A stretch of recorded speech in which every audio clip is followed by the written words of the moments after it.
2026 దగ్గరకొస్తోంది. మరి interlink project సంగతేంటి? దాని భవిష్యత్తు ఎలా ఉండబోతోంది? పదండి, మన దగ్గరున్న ఇన్ఫర్మేషన్ బట్టి ఒక రియలిస్టిక్ అనాలిసిస్ చేద్దాం. అవును, కమ్యూనిటీలో అందరూ అడిగే ప్రశ్న ఇదే.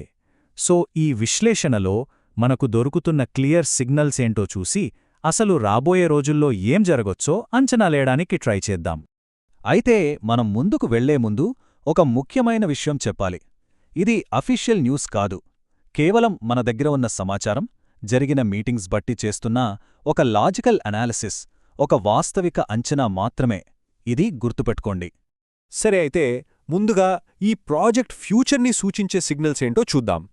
మరి ప్రాజెక్ట్ లీడర్షిప్ వైపు నుంచి ఎలాంటి పాజిటివ్ సిగ్నల్స్ వస్తున్నాయి? వాటిలో కొన్ని చాలా ముఖ్యమైన క్లూస్ ఉన్నాయండోయ్. ఇప్పుడు చూడండి, ఈ స్లైడ్లో ఉన్నది చాలా చాలా ఇంట్రెస్టింగ్.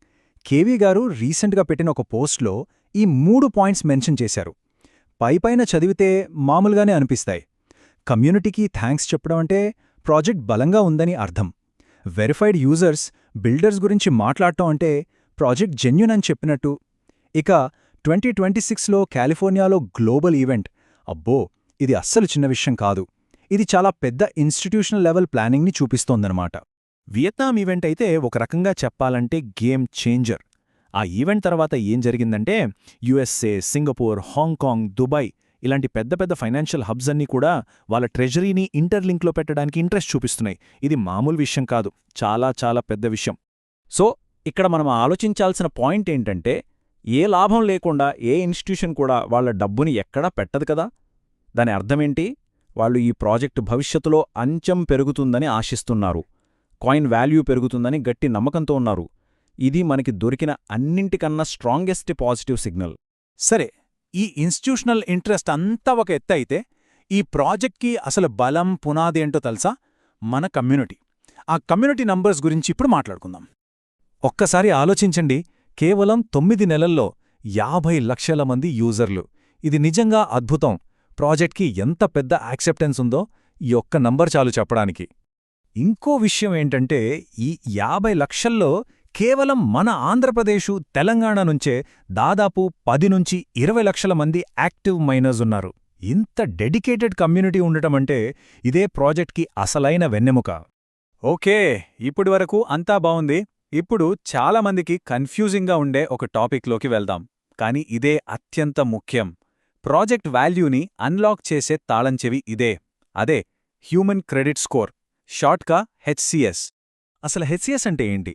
సింపుల్గా చెప్పాలంటే, ఇంటర్లింక్ ఎకోసిస్టంలో ఒకరు ఎంత యాక్టివ్గా ఉన్నారు, ఎంత కంట్రిబ్యూట్ చేస్తున్నారు అనేదాన్ని బట్టి ఒక స్కోర్ ఇస్తారు. ఆ స్కోర్ ఆధారంగానే వాళ్ల దగ్గరున్న టోకెన్స్లో ఎన్నింటిని వెరిఫై చేయాలనేది డిసైడ్ అవుతుంది. అంతే. ఇక్కడ చాలామందికి తెలియని విషయం ఒకటుంది. మన దగ్గర ఉన్న టోకెన్స్ డైరెక్ట్గా డబ్బుగా మారిపోవు. దానికొక ప్రాసెస్ ఉంది. మొత్తం 4 స్టెప్స్. ఫస్ట్, మీ హెచ్సిఎస్ స్కోర్ లెక్కిస్తారు. ఆ తర్వాత ఆ స్కోర్ బట్టి టోకెన్స్ వెరిఫై అవుతాయి. తర్వాత వాటిని స్టేకింగ్లో పెడతారు. ఫైనల్గా కొద్దిగా రిలీజ్ చేస్తారు. ఒక చిన్న ఉదాహరణతో చెప్తాను. మీ దగ్గర 10,000 టోకెన్లు ఉన్నాయనుకుందాం. మీ హెచ్సిఎస్ స్కోర్ చాలా బాగుందనుకోండి. అప్పుడు ఆ 10,000 టోకెన్లు కూడా వెరిఫై అవ్వచ్చు. అదే మీ స్కోర్ తక్కువగా ఉందనుకోండి, అప్పుడు కేవలం 4,000 లేదా 5,000 టోకెన్లు మాత్రమే వెరిఫై అవ్వచ్చు. చూసారా, హెచ్సిఎస్ అనేది నేరుగా మన ఫైనాన్స్ మీద ఎంత ఎఫెక్ట్ చూపిస్తుందో. సో మనం గుర్తుపెట్టుకోవాల్సిన కీలకమైన విషయమేంటంటే, 2026లో కూడా ఎవరైతే యాక్టివ్గా ఉంటారో వాళ్లకే అతిపెద్ద బెనిఫిట్ ఉంటుంది. మన యాక్టివిటీ అనేది ఫ్యూచర్ రివార్డ్స్తో డైరెక్ట్గా లింక్ అయ్యుందనమాట. రైట్, ఇక అందరూ వెయిట్ చేస్తున్న టాపిక్కి వచ్చేశాం. అసలు కాయిన్ ప్రైస్ ఎంతుండొచ్చు, లిస్టింగ్ ఎప్పుడు జరగచ్చు, దీని గురించిన కొన్ని రియలిస్టిక్ అంచనాలు చూద్దాం. మళ్లీ చెప్తున్నాను, ఇవి కేవలం అంచనాలు మాత్రమే, గ్యారంటీలు కావు. మన దగ్గరున్న డేటా ప్రకారం, అంటే ఇన్స్టిట్యూషనల్ ఇంట్రెస్ట్, గ్లోబల్ ఈవెంట్స్, మన కమ్యూనిటీ సైజ్, వీటన్నింటిని బట్టి చూస్తే స్టార్టింగ్ ప్రైస్ $1 నుంచి $3 మధ్య ఉండొచ్చు. ఇక లిస్టింగ్ విషయానికొస్తే 2026 మార్చ్ లేదా ఏప్రిల్లో జరగవచ్చు. లిస్టింగ్ అయిన తర్వాతే విత్డ్రాల్స్ మొదలయ్యే ఛాన్స్ ఉంది.